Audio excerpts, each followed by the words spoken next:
সব হোস্টেলে ছাত্ররা থাকে, কিন্তু এই হোস্টেলে রাতে অন্য কেউ জেগে ওঠে। রাত যত গভীর হয়, এই হোস্টেলের করিডর তত নীরব হয়ে যায়।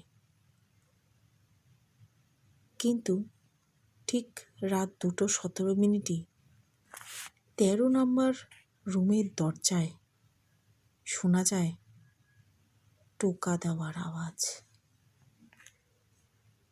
কেউ বলে ওটা বাতাসের শব্দ, কেউ বলে পুরনো কাঠির আওয়াজ। কিন্তু যারা দরজা খুলেছিল তারা আর কখনো ফিরে আসেনি। শহরের এক পুরনো কলেজের পাশে ছিল একটা বিশাল হোস্টেল। ছাত্ররা সবাই জানত ওই হোস্টেলের 13 নম্বর রুম অনেক বছর ধরে বন্ধ রয়েছে, কারণ অনেক বছর আগেই সেখানে এক ছাত্র রহস্যজনকভাবে মারা গিয়েছিল।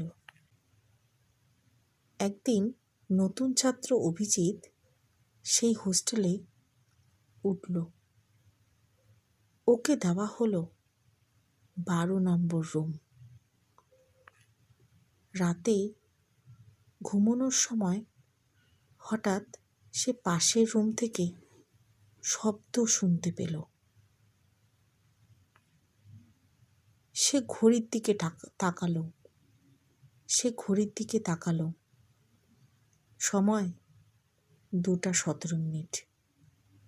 অভিজিৎ ভাবল হয়তো কেউ দেরি করে পড়ছে, কিন্তু কিছুক্ষণ পরে সে স্পষ্ট শুনতে পেল দরজার ওপাশ থেকে কেউ যেন বলছে, দরজাটা খোলো একটু। অভিজিতের ভয়ে শরীর ঠান্ডা হয়ে গেল। সে ধীরে ধীরে করিডোরে বের হলো। দেখল 13 নম্বর রুমের দরজা একটু খোলা, কিন্তু সবাই তো বলেছিল এই রুমটা সব সময় তালাবন্ধ অবস্থায় থাকে। অভিজিতের মনে কৌতূহল তৈরি হলো। সেই কৌতূহল তাকে টেনে নিয়ে গেল। সে দরজা ঠেলে ভেতরে ঢুকলো। ঘরের ভেতর ঠান্ডা বাতাস, দেওয়ালে অনেক পুরনো দাগ, আর মেঝেতে একটা পুরনো ডায়েরি পড়ে আছে। অভিজিৎ ডায়েরিটা খুলল। ডায়েরির ভেতরে লেখা আছে, আমি রাহুল। এই হোস্টেলে আমাকে মেরে ফেলা হয়েছিল। আমি এখনো এই রুমে বন্দি হয়ে আছি। যে আমার গল্প পড়বে সে আর এখান থেকে বের হতে পারবে না। হঠাৎ দরজাটা জোরে বন্ধ হয়ে গেল। অভিজিৎ পেছনে তাকিয়ে দেখল একটা ছায়া ধীরে ধীরে মানুষের আকার নিচ্ছে। ফ্যাকাশে মুখ, কালো চোখ। সে ধীরে ধীরে বলল, তুমি আমার রুমে কেন এসেছো?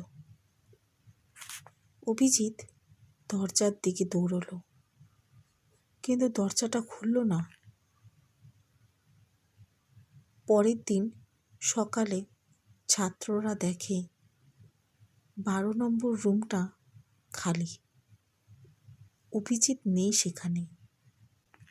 আর 13 নম্বর রুমের দরজায় নতুন করে লেখা, পরের অতিথির অপেক্ষা চলছে। অভিজিৎ হঠাৎ করে নিখোঁজ হওয়ার পর পুরো হোস্টেলে ভয় ছড়িয়ে পড়ল। কিন্তু আশ্চর্যের বিষয়, হোস্টেলের কর্তৃপক্ষ এই ব্যাপারটা লুকিয়ে ফেলল। সবাইকে বলা হলো অভিজিৎ নিজের ইচ্ছায় হোস্টেল ছেড়ে চলে গেছে, কিন্তু তার রুমমেট সুমন জানতো ব্যাপারটা এত সহজ নয়। কারণ সেদিন রাতে সুমন একটা অদ্ভুত জিনিস দেখেছিল। রাত তখন প্রায় 2:17। সে ঘুম ভেঙে দেখে করিডোরে আলো জ্বলছে আর নিভছে, আর ঠিক তখনই সে শুনতে পায় টোকার আওয়াজ। 17 নম্বর রুমের দরজায় কেউ যেন ধীরে ধীরে নক করছে। সুমন ভয় পেয়েও দরজার ফাঁক দিয়ে বাইরে তাকালো।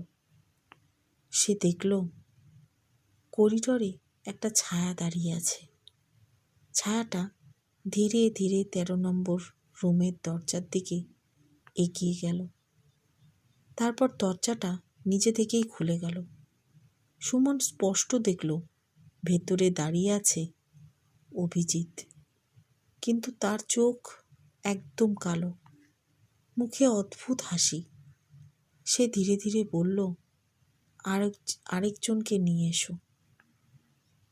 পরের দিন সকালে সুমন সাহস করে 13 নম্বর রুমের কাছে গেল। দরজাটা আবার তালাবন্ধ, কিন্তু দরজার নিচ দিয়ে বের হয়ে আছে একটা কাগজ। সে কাগজটা তুলে দেখল ওটা সেই ডায়েরির একটা পৃষ্ঠা।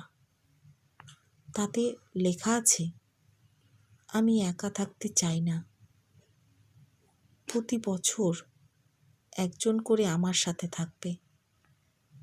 সুমনের হাত কাঁপতে লাগলো, কারণ নিচে নতুন করে লেখা ছিল, পরের জন সুমন।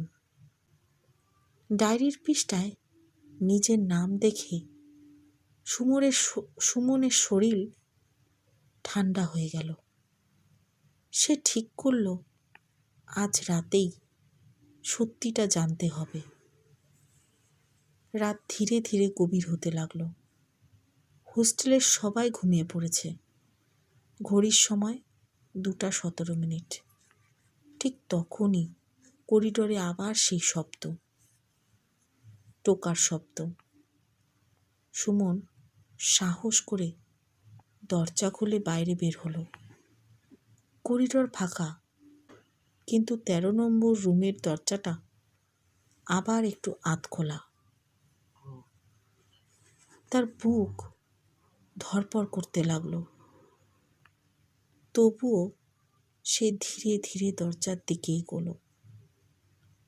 দরজাটা ঠেলে ভেতরে ঢুকতেই ঠান্ডা বাতাস তার শরীর কাঁপিয়ে দিল। ঘরের ভেতরটা অন্ধকার। হঠাৎ করেই দরজাটা জোরে বন্ধ হয়ে গেল। সুমন ঘুরে দাঁড়াতেই দেখল তার সামনে দাঁড়িয়ে আছে অভিজিৎ, কিন্তু সে আর আগের মতো নেই। পুরো চোখ কালো, মুখ ফ্যাকাশে। তার পাশে আরেকটা ছায়া দাঁড়িয়ে আছে। সেই ছায়াটা ধীরে ধীরে সামনে এলো। সে বলল, আমি রাহুল, এই রুমের প্রথম বাসিন্দা। সুমন ভয় পেয়ে পিছিয়ে যেতে লাগলো। রাহুল ধীরে ধীরে বলল, এই রুমে যে ঢোকে সে আর কখনো বের হতে পারে না। হঠাৎ করিডোরে জোরে বাতাস বইতে লাগলো। হোস্টেলের সব দরজা একসাথে ধরাম ধরাম করে বন্ধ হতে লাগলো। পরের দিন সকালে ছাত্ররা দেখে সুমনের রুম খালি, সে কোথাও নেই। আর 13 নম্বর রুমের দরজায় নতুন করে লেখা, এখন আমরা 3 জন। আর রাত হলেই হোস্টেলের করিডোরে শোনা যায় 3 জন মানুষের পায়ের শব্দ। ধীরে ধীরে 13 নম্বর রুমের দিকে হাঁটছে। এই গল্পটা যদি তোমাদের ভালো লাগে তাহলে আমার চ্যানেলটিকে অবশ্যই সাবস্ক্রাইব করো, লাইক করো, কমেন্ট করো এবং শেয়ার করো।